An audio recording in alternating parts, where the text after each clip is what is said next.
Anda kan nggak tahu. Anda kan hanya melihat apa yang dilihat oleh kasat mata. Anda tahu nggak siapa nama-nama dalang daripada perusuh itu? Dan siapa yang membiayai? Anda kan nggak tahu. Anda kan hanya melihat berita. Organisasi masyarakat bernama Perisai Kebenaran Nasional melalui ketuanya Mangapul Sirait menyinggung keras pernyataan Salsa Erwina yang belakangan lantang mengkritik pemerintah. Mangapul Sirait menilai kritik Salsa soal penghargaan kenaikan pangkat polisi yang terluka dari Presiden Prabowo tidak berdasar dan minim informasi lapangan. Ia menegaskan bahwa kenaikan pangkat tersebut merupakan bentuk dukungan negara kepada aparat yang berjuang sekaligus strategi menghentikan provokator dan mafia di balik kerusuhan. Ia juga memperingatkan adanya bahaya infiltrasi ideologi terlarang yang dapat mengancam keutuhan bangsa. Namun, sikapnya justru memicu reaksi keras dari publik. Banyak netizen yang budiman menilai Mangapul Sirait hanya mencari panggung dan dianggap sebagai buzzer aparat. Dukungan tetap mengalir kepada Salsa Erwina yang dianggap konsisten menyuarakan aspirasi rakyat. Perdebatan ini semakin ramai di media sosial, memperlihatkan tajamnya polarisasi pandangan terkait langkah pemerintah dan sikap para aktivis. Mbak Salsa Hutagalung, saya mau menyampaikan ketika Anda berstatement terkait dengan Sahroni, pembiayaan anggaran mengenai DPR, tunjangan-tunjangan, patwal dan lain sebagainya, kritisi kepada pemerintah, yang tahap awal Anda mengkritisi, ada banyak orang ngepen kepada saudara. Saya juga ngepen kepada saudara. Saya bangga bahwa ada diaspora Indonesia yang ada di luar negeri, di Denmark, menyuarakan apa yang menjadi nota kebenaran atas nama rakyat Indonesia, dan itu didukung oleh jutaan netizen. Tapi apa yang Anda ucapkan terkait dengan kalau kayak gini kan bisa jadi makin agresif dong aparat kepolisiannya. Ngaco Anda. Kali ini Anda ngaco. Diduga Anda ngada-ngada.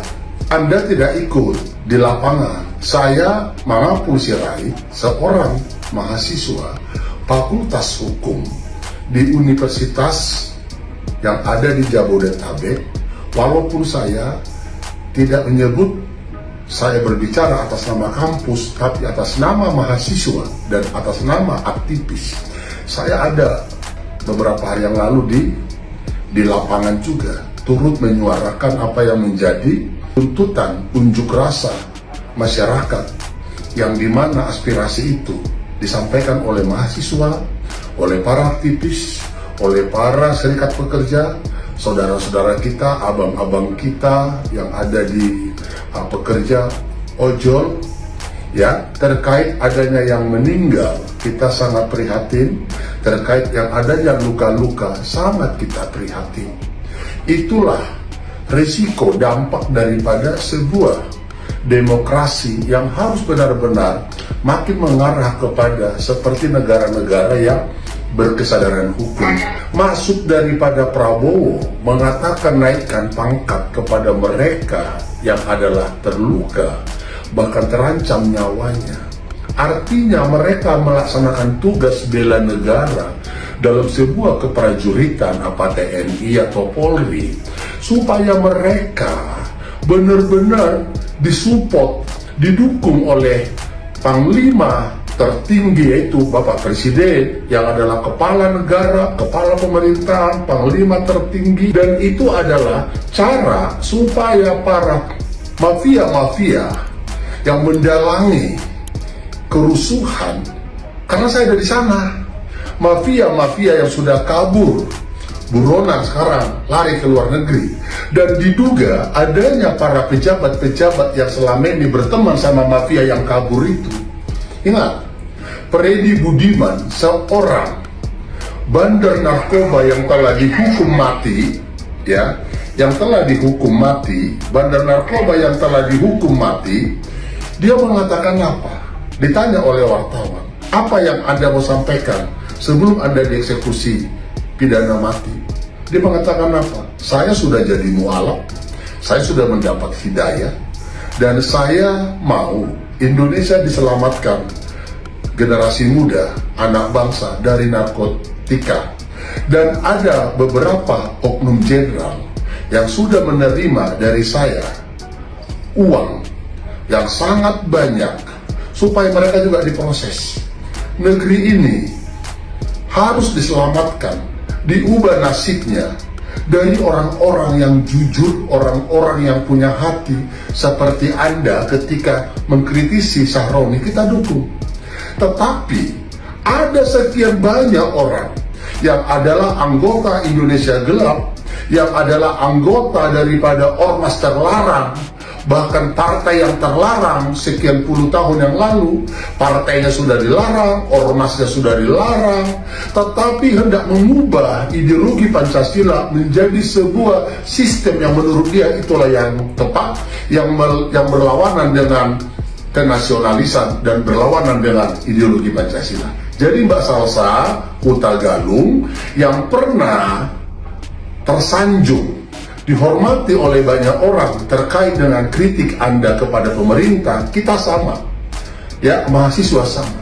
Tapi terkait Prabowo mengatakan kepada Kapolri naikkan pangkat mereka yang terluka berdarah-darah, bahkan terancam nyawa, mereka juga punya keluarga.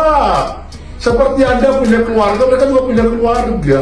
Layak mereka dinaikkan pangkatnya sesuai dengan kriteria, dan itu belum dinaikkan pangkatnya.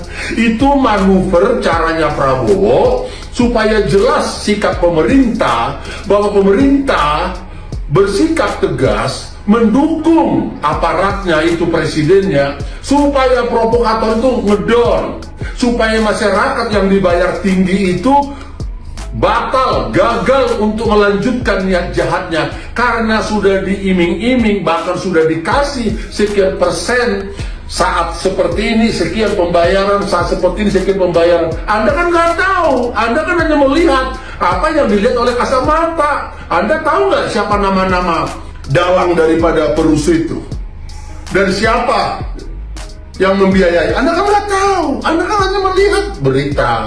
Anda sudah masuk kepada ranah intelijen, Anda sudah masuk kepada pengumpulan data. Siapa, berapa orang, titik yang mana yang sudah membuat kerusuhan, media akun yang mana, Anda kan nggak tahu. Taunya Anda kan menyuarakan, diduga ya, saya terkait dengan Anda keberatan, bahkan diduga Anda sepertinya tidak melihat apa yang dibuat oleh Prabowo itu adalah produk yang harus kita hormati. Saya siap debat dengan Anda. Kalau Anda debat dengan Sahroni, tujuannya supaya Sahroni mengerti apa yang dimaksud dengan DPR. Saya juga debat dengan Anda, bukan untuk supaya pencitraan, bukan supaya panggung. Buat apa? Saya ini hamba Tuhan. Saya mau debat dengan Anda supaya Anda kenal siapa itu Prabowo. Prabowo punya hati mewakafkan dirinya kepada negeri ini, dan dia dalam kampanyenya tidak ada dia menggunakan cara-cara yang tidak benar. Salah satu contoh, kalau kampanyenya yang lain, bisa relawannya membuat proposal mengatakan ke yang lain, ayo kita dukung pencapresan, kasih uangmu nanti diiming-iming. Prabowo nggak boleh. Siapa yang mendukung dia, ayo dukung kita. Karena Prabowo juga sudah mengorbankan banyak hartanya, tenaganya, pikirannya untuk nusa dan bangsa dalam pencapresan. Alhamdulillah, puji Tuhan.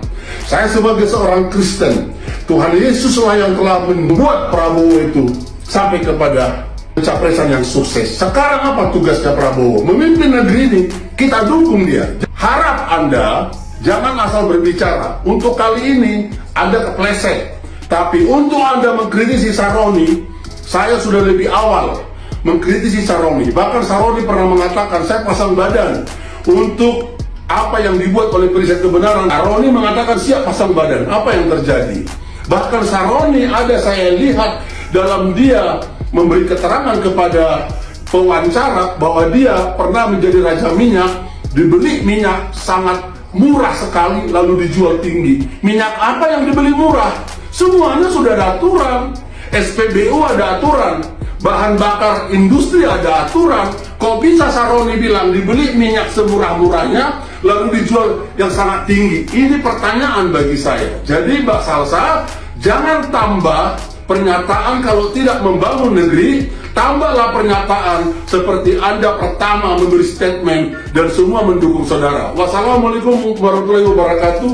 Hari ini Rabu tanggal 3 September 2025. Nah, gimana nih menurut netizen yang terhormat? Silahkan berkomentar ya.